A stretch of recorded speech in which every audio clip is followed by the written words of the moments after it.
ভিত্তিতে বণ্টনের দাবিতে চাঁপাইনবাবগঞ্জে বিএনপির গণসমাবেশ অনুষ্ঠিত হচ্ছে। এতে প্রধান অতিথি হিসেবে বিএনপির মহাসচিব মির্জা ফখরুল ইসলাম আলমগীর উপস্থিত থাকবেন। এ নিয়ে বিস্তারিত জানাতে সেখান থেকে যুক্ত আছেন সহকর্মী রাকিবুল হাসান। রাকিব, জানাবেন এই সমাবেশে নেতাকর্মীদের উপস্থিতি কেমন দেখছেন?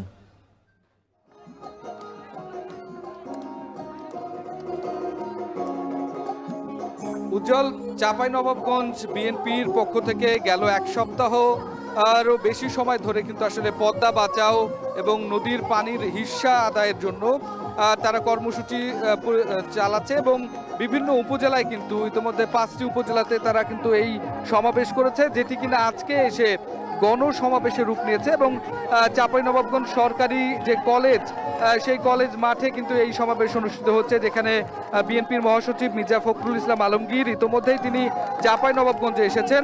তিনি ঠিক দুপুর 3টার দিকে এই সমাবেশ স্থলে আসবেন বলে আমরা এখন পর্যন্ত জানি। এবং সেই নেতাকে পেয়ে কিন্তু আসলে বিএনপির যে তৃণমূলের নেতাকর্মীরা তারা উচ্ছ্বসিত এবং বিভিন্ন জায়গা থেকে, বিশেষ করে এখান থেকে নওগাঁ কাছে এবং নওগাঁ, বগুড়া, চাঁপাইনবাবগঞ্জ, রাজশাহীর যে তৃণমূলের নেতাকর্মীরা আছে তারা কিন্তু এখানে এসেছেন এবং এই নেতাকর্মীরা এখানে এসে তারা উচ্ছ্বাস প্রকাশ করছেন। তারা তাদের নানা ধরনের দাবি দেওয়া কিন্তু আসলে এখান থেকে বলছেন এবং আগামী নির্বাচনে জয়ী হতে পারলে বিএনপি আসলে এই যে পদ্মার যে পানি এবং এই পানির সংকটের কারণে যে স্থানীয় কৃষক সহ এই অঞ্চলের নানা ক্ষয়ক্ষতির কথাও কিন্তু তারা এখানে তুলে ধরছেন এবং দাবি করছেন যে আগামী নির্বাচনে বিএনপি যদি আসে তাহলে বিএনপির নেতাদের কাছ থেকে তারা এটাই প্রত্যাশা করেন যে সেটি ভারতের সাথে আসলে এই পানির ন্যায্য হিস্যা আদায় করতে সক্ষম হবে।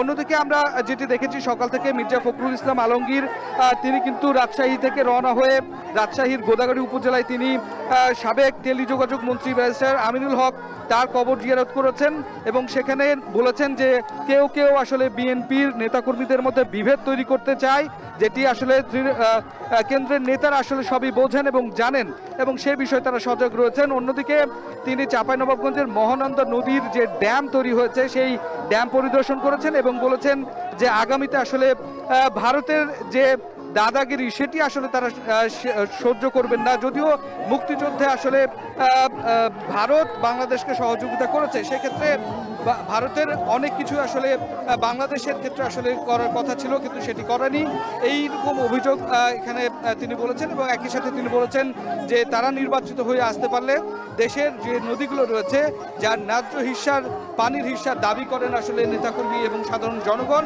সেটি তারা আদায় করবেন এবং ভারতের যে দাদাগিরি সেটি আসলে বেশি সহ্য করা হবে না। তো উজ্জ্বল, এই গণসমাবেশকে ঘিরে আমরা দেখছি নেতাকর্মীদের উচ্ছ্বাস এবং তারা কিন্তু ভিড় করছেন এবং দলে দলে এখানে সমাবেশ স্থলে আসছেন। ঠিক 3টার সময় মির্জা ফখরুল ইসলাম আলমগীর এই সমাবেশ স্থলে উপস্থিত হবেন বলে আমরা এখন পর্যন্ত খবর জানি।